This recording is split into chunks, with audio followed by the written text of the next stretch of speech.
এবং কাজী নজরুল ইসলামের কিছু গান দিয়ে সংকলন করা এক গীতি আলেখ্য।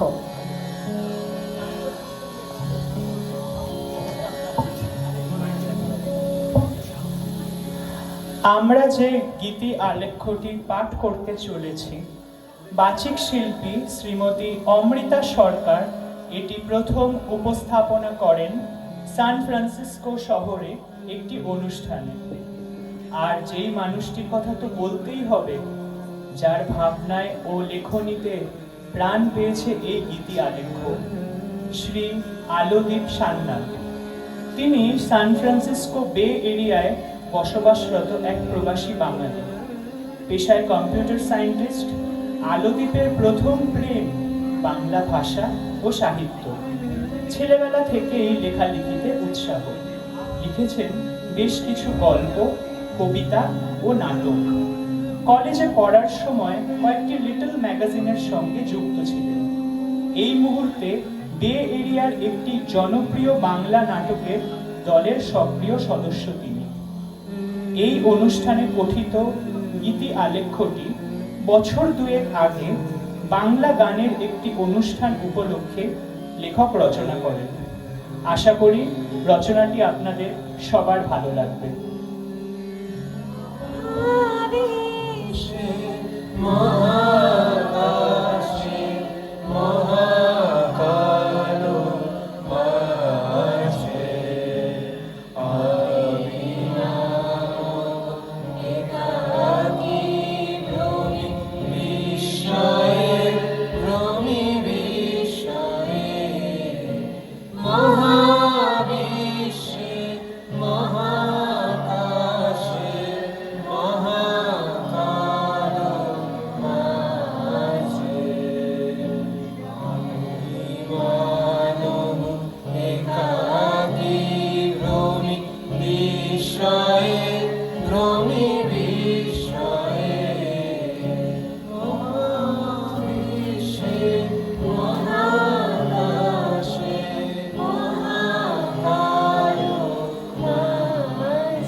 সাল সিপাহী বিদ্রোহের ব্যর্থতার ক্ষত দেশবাসীর মনে তখনও একেবারে টাটকা।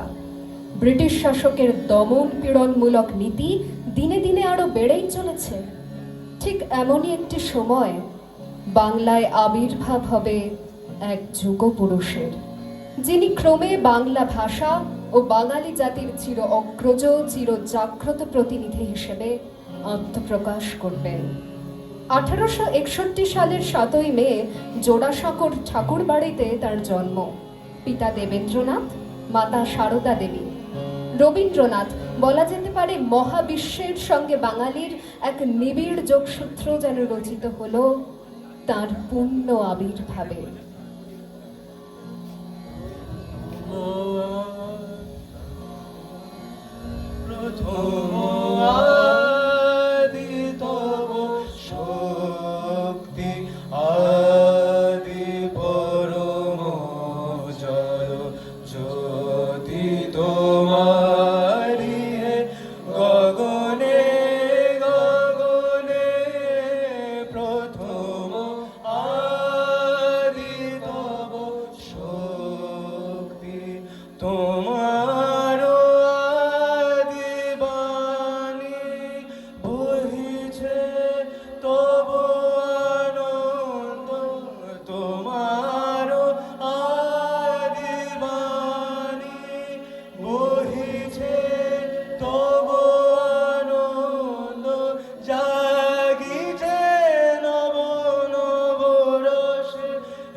ভারতীয় শাস্ত্রীয় সঙ্গীতের সঙ্গে রবির আত্মিক পরিচয় একেবারে শৈশবের দিনগুলি থেকে। বাবা মশাই দেবেন্দ্রনাথের বিশেষ দৃষ্টি ছিল ছেলে মেয়েদের শাস্ত্রীয় সঙ্গীতের তালিমের দিকে। তিনি ভারতের বিভিন্ন প্রান্ত থেকে নিয়ে আসেন নামকরা পণ্ডিত ও ওস্তাদদের। তাদের কাছেই রবির শাস্ত্রীয় সঙ্গীতে হাতেখড়ি। ভারতীয় সঙ্গীত আত্মস্থ করে তার ঝোঁক গেল পাশ্চাত্য সঙ্গীতের দিকে। 1881 সালে প্রথমবার বিলেত যাত্রা করে দেশে ফিরে তিনি এক নতুন খেলায় মেতে উঠলেন। পাশ্চাত্য সঙ্গীতের সুরে বসালেন নিজের কথা। তৈরি হলো এক সম্পূর্ণ নতুন ধারার বাংলা গান। কতবার ভেবেছি আপনা ভুলিয়া, তোমার চরণে দিব হৃদয় খুলিয়া। কতবার ভেবেছি আপনা ভুলিয়া, চরণে ধরিয়া তব কহিব প্রকাশে, গোপনে তোমার সখা কত ভালোবাসে। ভেবেছি কোথা তুমি স্বর্গের দেবতা, কেমনে তোমারে কব প্রণয়ের কথা। ইংলিশ প্লেরাইট বেন জনসনের গান drink to me only with thine eyes এর সুরে শব্দ বসিয়ে কবি রচনা করেন কতবারও ভেবেছিল আপনা ভুলিয়া। এছাড়া স্কটিশ গান অল্ড ল্যাং সাইন এর ভাব ও সুরে অনুপ্রাণিত হয়ে কবি নির্মাণ করলেন পুরানো সেই দিনের কথা। পুরানো সেদিনের কথা ভুলবি কি রে, হায় ও সে চোখের দেখা, প্রাণের কথা সে কি ভোলা যায়। পুরানো সেই দিনের কথা ভুলবি কি রে, হায় ও সে চোখের দেখা, প্রাণের কথা সে কি ভোলা যায়। আয় আরে একটিবার আয় রে সখা, প্রাণের মাঝে আয় মোরা, সুখে দুঃখে কথা কব প্রাণ জুড়াই তাই। এবার আসি বাংলা ভাষা ও বাঙালি জাতির আর এক অবিসংবাদিত প্রতিনিধির কথায়, কাজী নজরুল ইসলাম। রবীন্দ্রনাথের মতো তাঁরও জন্ম সেই মে মাসে 1899 সালে বর্ধমান জেলার চুরুলিয়া গ্রামে এক কাজীর পরিবারে। 1917 সালে মাত্র 18 বছর বয়সে তিনি যোগ দেন ব্রিটিশ ভারতের সেনা দলে। প্রথম বিশ্বযুদ্ধ শেষ হলে ফিরে আসেন কলকাতায়। সাংবাদিকতার পাশাপাশি প্রত্যক্ষভাবে ভারতের স্বাধীনতা সংগ্রামে যোগ দেন। ব্রিটিশ শাসকের প্রতি তীব্র ঘৃণা তার কলমের ছত্রে ছত্রে ফুটে ওঠে। তার কবিতায়, গানে, প্রবন্ধে ভারতীয় জাতীয়তাবাদের জোয়ার আসে। বল বীর, বল উন্নত মম শির, শির নেহারি আমারি, নত শির ওই শিখর হিমাদ্রির। রবীন্দ্রনাথ নজরুলের কণ্ঠে এই কবিতাটি শুনে আপ্লুত হন। তার জহুরির চোখ বাংলা কবিতার এই সম্পূর্ণ নতুন ভাষাটিকে চিনে নেয় একেবারে উৎস মুখে। মম ললাটে রুদ্র ভগবান জলে, রাজ রাজ টিকা দীপ্ত জয়শ্রীর, বলবীর আমি চির উন্নত শির। দুর্গম গিরি কান্তার দুস্তর পারবারে, রঙ্গিতে হবে রাত্রি নিশীতে জাতিরা হুঁশিয়ার। দুর্গম গিরি কান্তার দুস্তর পারবারে, রঙ্গিতে হবে রাত্রি নিশীতে জাতিরা হুঁশিয়ার। ফুলিতেছে তরি ফুলিতেছে জল, বলিতেছে মাঝি পথ, ছিড়িয়াছে পালকি করিবে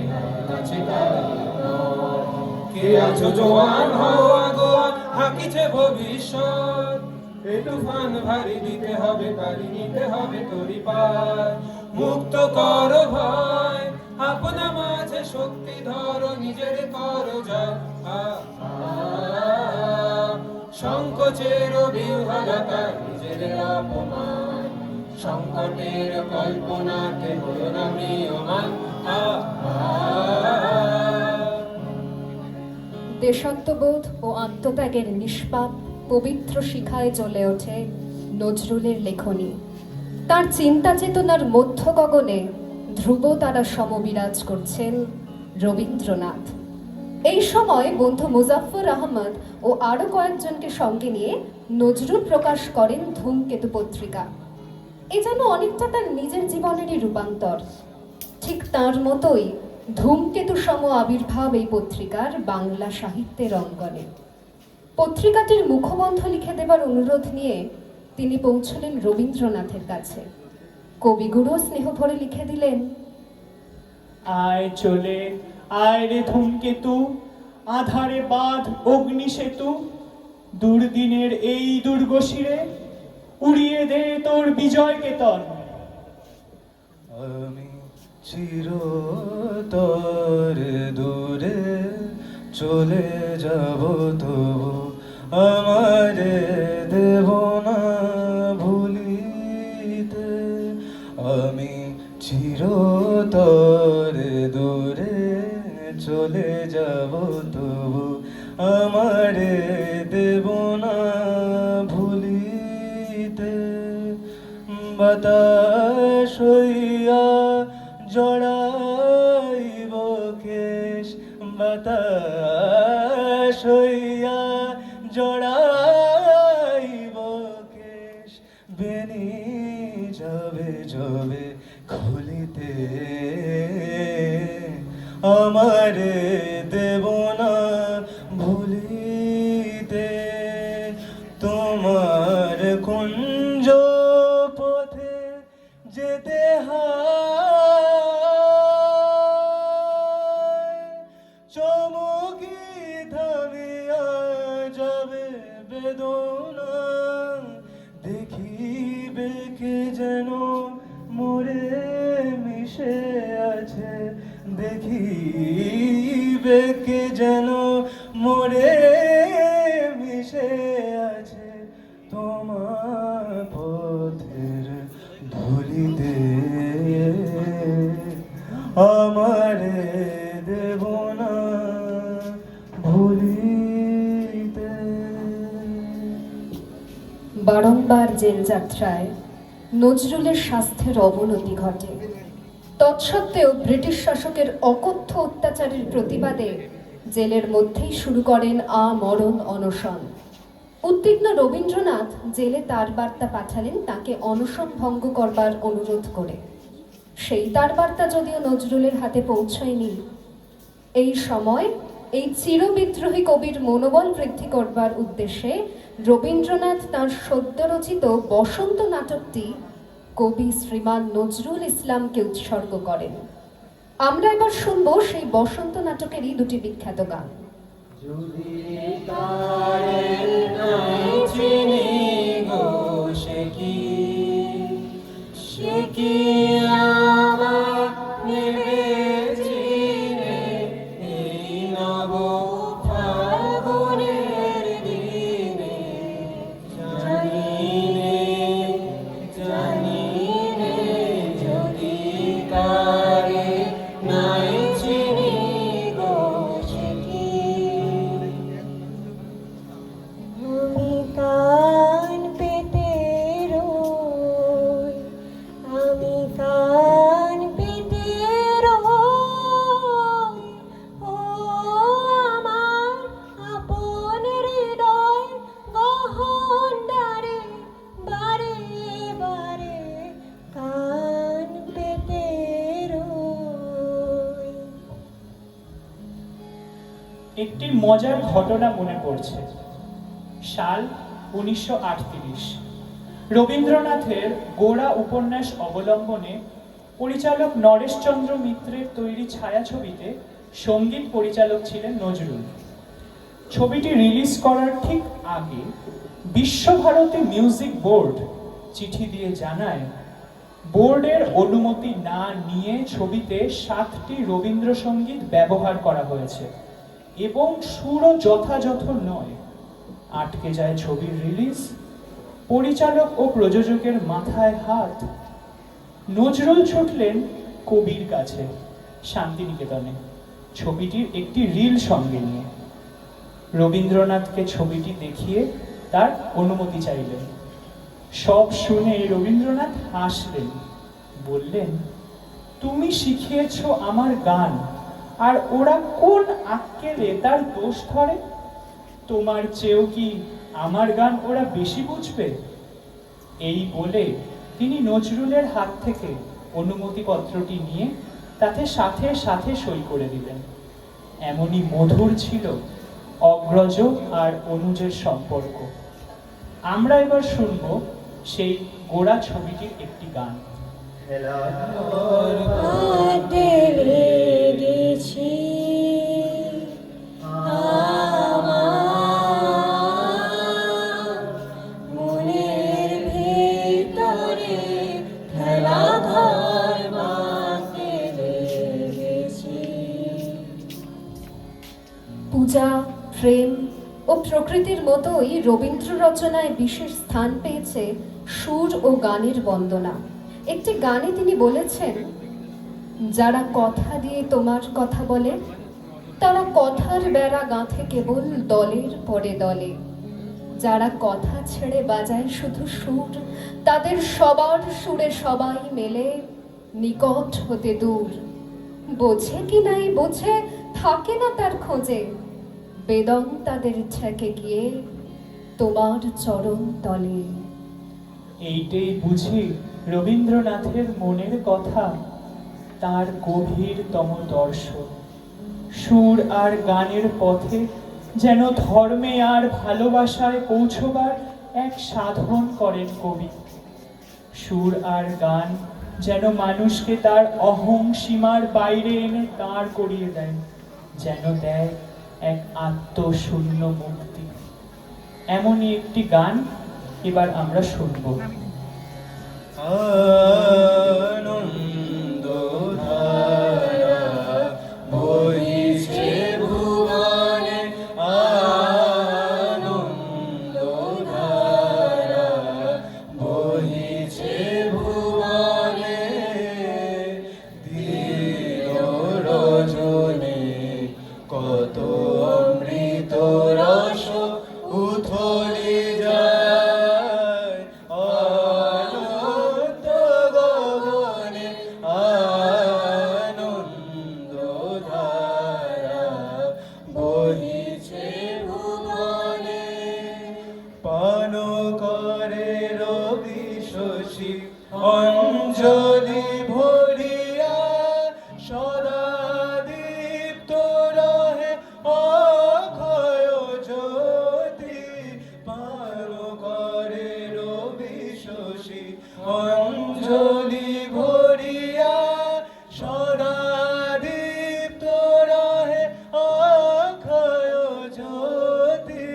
নিত্য পূর্ণ ধরা জীবনে কিরণে, আনন্দধারা বহিছে ভুবনে। নজরুলের লেখনীতেও কেবল বিদ্রোহের সুরই নয়, উঠে এসেছে প্রকৃতির সৌন্দর্য বন্দনা। শুনে নেব এক বিখ্যাত নজরুল গীতি। ঝুম ঝুম ঝুম রুম ঝুম ঝুম, রুম ঝুম ঝুম ঝুম রুম ঝুম ঝুম, খেজুর পাতায় নূপুর বাজায়, কে যায় যায়, খেজুর পাতার নূপুর বাজায়, কে যায় যায়। পূর্ণ তাহার ঘূর্ণি হাওয়ায় দোলে, পূর্ণ তাহার ঘূর্ণি হাওয়ায় দোলে। কুসুম ছড়ায় পথের বালুকায়, কুসুম ছড়ায় পথের বালুকায়। রুম ঝুম ঝুম ঝুম রুম ঝুম ঝুম ঝুম ঝুম ঝুম ঝুম ঝুম। রবীন্দ্রনাথ মনে প্রাণে ছিলেন যথার্থই একজন আন্তর্জাতিক চিন্তক।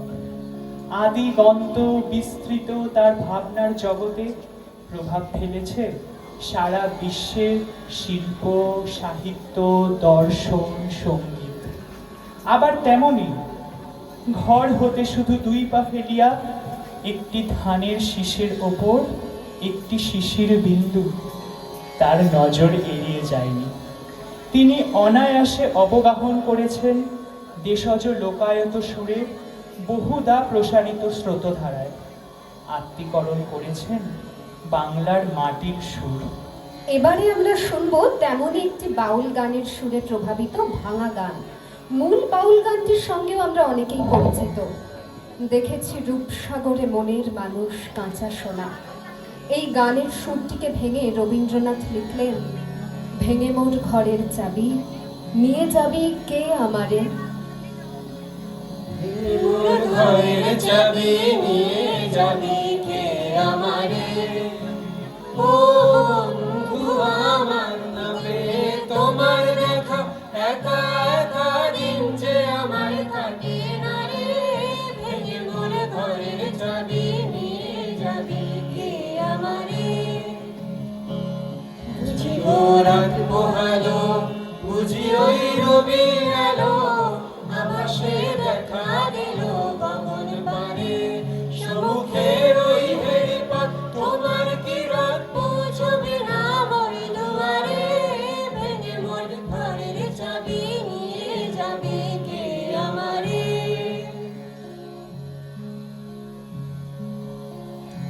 ঘাত প্রতিঘাত, ব্যথা বিচ্ছেদ বারবার নেমে এসেছে বিদ্রোহী কবির জীবনে। নজরুলের লেখনীর প্রতিটি ছত্রে অনুরণিত হয়েছে সেই বেদনার সুর। বাগিচায় বুলবুলি তুই ফুল শাখাতে কৃষ্ণে আজি দোল আজো তার ফুলকলিদের ঘুম টুটেনি তন্দ্রাতে বিলল। বাগিচায় বুলবুলি তুই ফুল শাখাতে কৃষ্ণে আজি দোল আজো হায় রিক্ত শাখায় উত্তরিবায় ঝুরছে নিশিদিন। আজো হায় রিক্ত শাখায় উত্তরিবায় ঝুরছে নিশিদিন। আসেনি দুঃখ মে হাওয়ায় গজল গাওয়ায় মৌমাছি বিভোল। আসেনি দুঃখ মে হাওয়ায় গজল গাওয়ায় মৌমাছি বিভোল। বাগিচায় বুলবুলি তুই ফুল শাখাতে কৃষ্ণে আজি দোল। বাংলার এই 2 যুগ পুরুষের প্রয়াণের পর কেটে গেছে অনেকগুলি দশক। তবু আজও বাঙালির সুখে দুঃখে শোকে প্রেমে অভিমানে অনুরাগে রবীন্দ্রনাথ আর নজরুলের ভাষাই সম্বল। এমনকি প্রতিবাদে প্রতিরোধেও বাঙালি সজোরে আঁকড়ে ধরে তাদের গান, তাদের কথা। কারণ রবীন্দ্রনাথ নজরুল আমাদের প্রতিদিনের যাপনে, আমাদের শ্বাসে প্রশ্বাসে, আমাদের ধমনীতে শিরায় উপশিরায়, আমাদের প্রতিটি রক্তকণিকায়, আমাদের সমগ্র অস্তিত্বে। ভেঙে ফেল করলে লোপাট রক্ত জমার শিকল পূজার পাষাণ বেদি। ওরে ও তরুণ ঈশান, ওরে ও তরুণ ঈশান, বাজা তোর প্রলয় বিষাণ ধ্বংস নিশান উড়ুক প্রাচীর প্রাচীর বেদি। কারা রইল কপাট ভেঙে ফেল করলে লোপাট রক্ত জমার শিকল পূজার পাষাণ বেদি। সকলকে নমস্কার।